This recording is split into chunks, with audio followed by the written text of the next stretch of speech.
میرے محترم دوستو، بزرگوں، عزیزو، پہلے زمانے میں غیبت کرنے کے لیے مسلمان کا مسلمان کے پاس جا کر بیٹھنا اور مسلمان کا مسلمان کے پاس کے لیے وقت فارغ کرنا ہوا کرتا تھا۔ اگر کبھی مل گئے آپس میں کسی تقریب میں، کسی موقع پر، تو غیبت ہو گئی۔ اس زمانے میں غیبت ہو رہی ہے عالمی سطح پر۔ آپ کے لیے ضروری نہیں کہ آپ چل کر کسی کے پاس جائیں اور آپ اس کے ساتھ بیٹھ کر کسی کی غیبت کریں۔ اب غیبت کا گوشت کھانے کے لیے ایک جگہ جمع ہونے کی ضرورت نہیں ہے۔ ایسے آلات، بھائی کس نے بند کیا پنکھا؟ کسے پوچھ کر کیا؟ کس نے بند کیا پنکھا؟ کون کھیل رہا ہے اس میں؟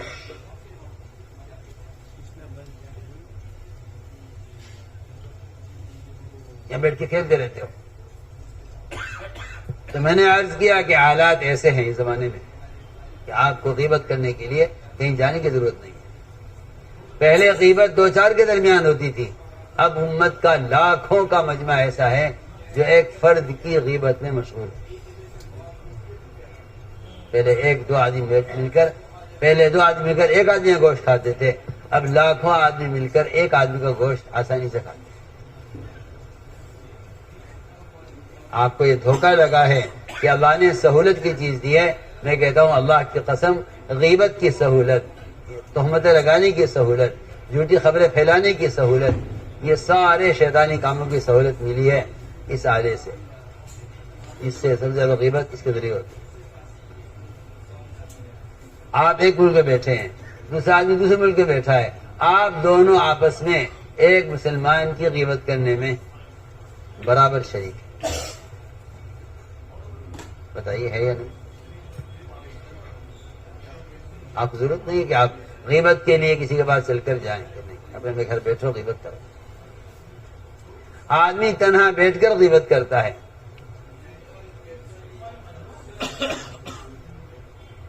اس لیے اس زمانے کے لوگوں کو دھوکہ لگا ہے کہ یہ بیچارے جاہل قسم کے لوگ ہیں جو باطل عادات کے ذریعے ہدایت کے پھیلانے کی کوشش میں ہیں اور منکرات کے ذریعے سے معروفات کو عام کرنے کی کوشش میں ہیں۔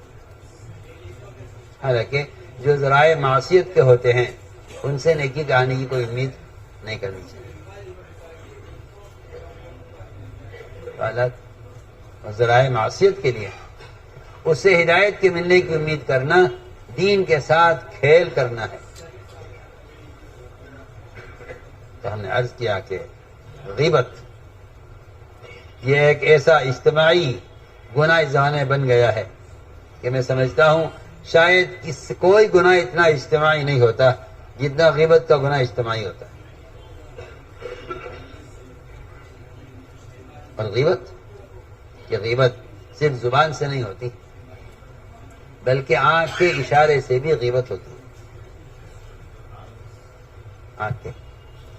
آنکھ کے اشارے سے بھی غیبت ہوتی ہے۔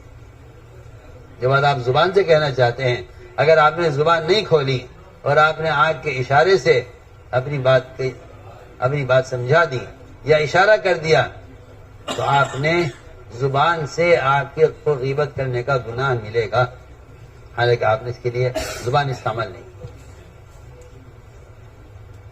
اگر غیبت کرنے کے لیے آپ آنکھ کا استعمال کرنے صرف ایک اشارے کا، تو اس سے بھی آپ کو زبان سے غیبت کرنے کا گناہ بھی ملے گا اور اس سے آپ کی زبان ناپاک ہوگی۔ آپ کو اس کا اندازہ نہیں ہے۔ آپ صلی اللہ علیہ وسلم نے اشارہ کرنے والے سے بھی یہ فرمایا کہ کلی کرو، اشارہ کرنے والی، حالانکہ اس نے زبان سے کچھ نہیں کہا، آنکھ سے اشارہ کیا۔ حضرت صفیہ کے لیے ازواج مطہرات نے فرمایا کلی کرو، کلی کرو۔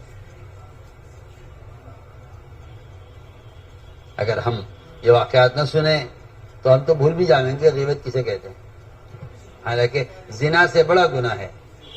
اور یہ بات ڈرنے کے لیے کافی ہے کہ اللہ کے یہاں زنا کی توبہ ہے، غیبت کی توبہ نہیں۔ اللہ کے یہاں حالانکہ زنا حد والا گناہ ہے، پھر بھی زنا کی توبہ ہے، غیبت کی توبہ، غیبت کی توبہ اس کے پاس ہے آپ کے لیے جس کی آپ نے غیبت کی ہے۔ جب تک آپ اسے جا کر اس سے کہہ کر حلال نہیں کرائیں گے اس وقت تک غیبت کا گوشت آپ کے پیٹ میں رہے گا اور جہنم کی آگ اس کو جلائے گی۔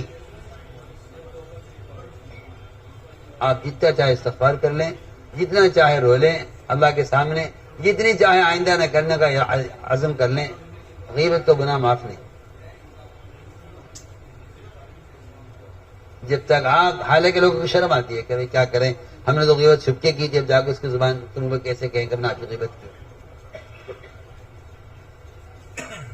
جب تک آپ یہ نہیں کریں گے اس وقت تک آپ کے پیٹ میں غیبت کا گوشت باقی رہے گا اور جہنم کی آگ اس کو جلائے گی، یہ حدیث میں۔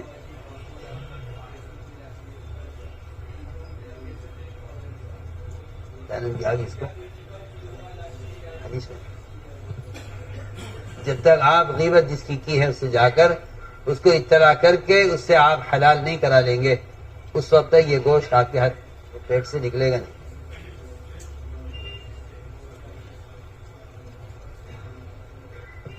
لیکن کیا کریں، لوگ حدیث میں ان مثالوں کو فرضی مثالیں سمجھتے ہیں، یا سمجھتے ہیں تو سمجھانے کے لیے کہا گیا، حالانکہ ایسا نہیں ہے۔ دیکھو غیبت کس طرح ہوتی ہے اور کتنی معمولی بات غیبت بن جاتی ہے۔ عائشہ فرماتی ہے رضی اللہ تعالی عنہ کہ میں نے کہہ دیا آپ صلی اللہ علیہ وسلم کے سامنے حضرت صفیہ کے بارے میں کہ اس کا قد چھوٹا ہے، آپ کے لیے تو بس صفیہ کافی ہے، صفیہ کافی ہے آپ کو تو چھوٹے قد والی۔ آپ نے اے عائشہ تیری زبان سے وہ جملہ نکلا ہے، اگر کڑوے سمندر کے پانی میں، یہ ترجمہ اس کا ہے، اگر کڑوے سمندر کے پانی میں، اگر میٹھے سمندر کے پانی میں یہ تیرا جملہ ملا دیا جائے تو سارا سمندر کا پانی میٹھے سے کڑوا ہو جائے۔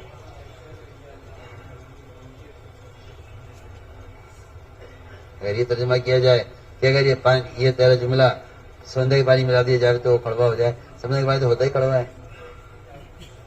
اگر سمندر کا پانی میٹھا ہو اور تیرا یہ جملہ اس میں ملا دیا جائے تو پورے سمندر کا پانی تیرے اس لفظ سے کڑوا ہو جائے۔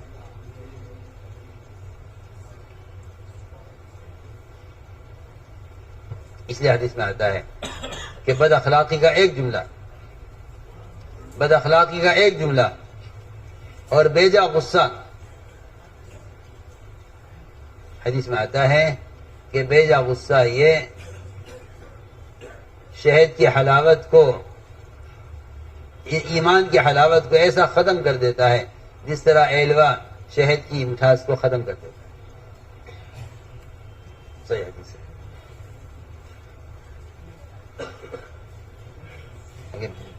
اگر آدمی بلا وجہ غصہ ہو تو غصہ اتنی بڑی بد اخلاقی ہے، اور اگر غصہ ہے کسی کے اندر دین کے لیے تو یہ اس کے ایمان کے کمال کی علامت ہے، اس کے ایمان کی کمال ایمان کی علامت۔ میں نے لکھا ہے جس آدمی کو منکر پر غصہ نہ آئے اس کے ایمان کا ذائقہ ختم ہو چکا ہے۔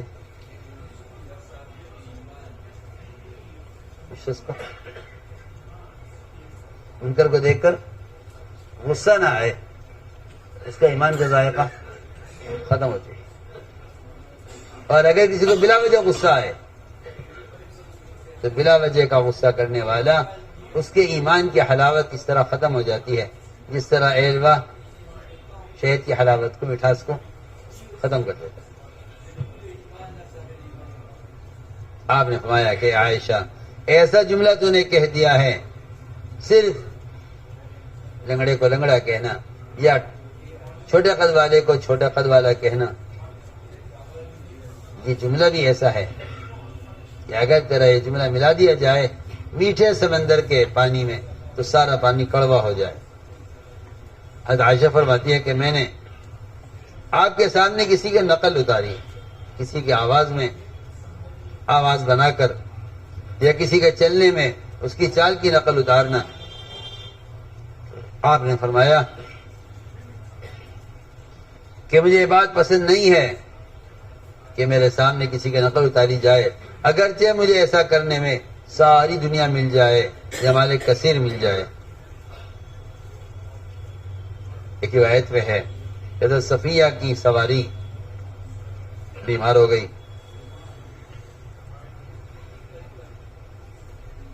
سواری بیمار ہو گئی صفیہ کی۔ حضرت زینب کے پاس زائد سواری تھی، آپ نے فرمایا زینب سے کہ اس سواری ایک اس کو دے دو، صفیہ کو ایک سواری دے دو۔ حضرت زینب نے کہہ دیا کہ اچھا اس یہودیہ کو میں اس کی سواری دوں گی؟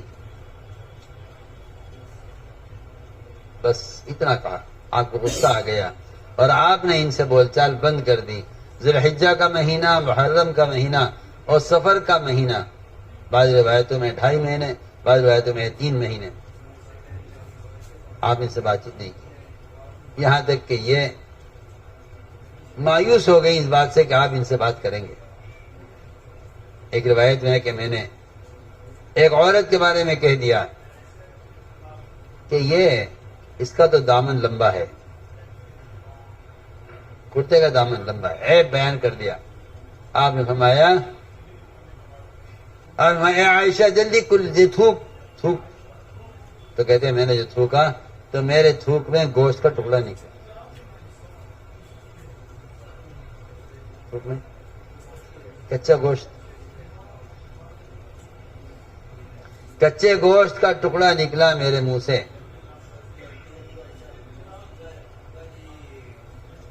آپ نے دکھلایا کہ ہاں غیبت کرنا گوشت کھانا ہے۔ زید بن اسلم کہتے ہیں کہ آپ صلی اللہ علیہ وسلم بیمار تھے، وہ بیماری جس میں آپ کی وفات ہوئی ہے، عورتیں آپ کی ازواج مطہرات آپ کے پاس جمع تھیں۔ حضرت صفیہ نے محبت میں یہ کہا کہ خدا کی قسم اے اللہ کے نبی، جو تک میری تمنا یہ ہے کہ جو تکلیف آپ کو ہے آپ کو نہ ہوتی مجھے ہو جاتی، بیماری آپ کو نہ ہوتی مجھے ہو جاتی۔ بہرحال سوکن تھی، آپ صلی اللہ علیہ وسلم سے اظہار محبت میں یہ کہا، باقی سوکنوں سے کہاں برداشت ہوتا۔ انہوں نے ایک دوسرے کو اشارہ کیا آنکھ سے کہ دیکھو صفیہ کیا باتیں بنا رہی ہے اور صفیہ جھوٹ بول رہی ہے۔ آپ صلی اللہ علیہ وسلم نے اپنی بیویوں کے آنکھ کا اشارہ دیکھ لیا، فرمایا ازواج مطہرات سے کلی کرو کلی کرو۔ کلی کیسے کریں، ہم نے کچھ کھایا نہیں ہے، کسی سے کلی کریں؟ آپ کی بیماری میں کسی سے ہوش ہوں گے کھانے کے، کسی سے کلی کریں ہم؟ فرمایا کہ تم نے اپنی ساتھن اور تم نے